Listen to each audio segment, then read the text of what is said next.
Every high priest is a man chosen to represent other people in their dealings with God. He presents their gifts to God and offers sacrifices for their sins. And he is able to deal gently with ignorant and wayward people because he himself is subject to the same weaknesses. That is why he must offer sacrifices for his own sins as well as theirs. And no one can become a high priest simply because he wants such an honor.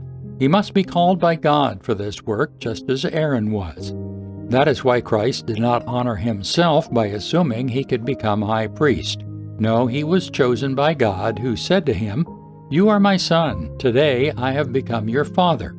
And in another passage, God said to him, "You are a priest forever, in the order of Melchizedek."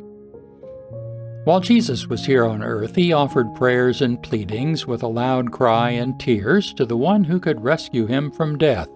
And God heard his prayers because of his deep reverence for God. Even though Jesus was God's son, he learned obedience from the things he suffered.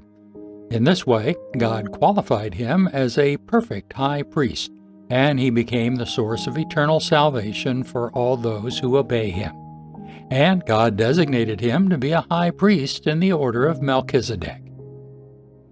There's much more we would like to say about this, but it is difficult to explain, especially since you are spiritually dull and don't seem to listen.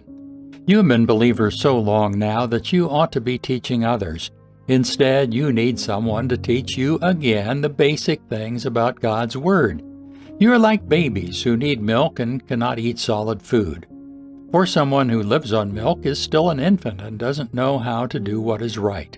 Solid food is for those who are mature, who through training have skill to recognize the difference between right and wrong.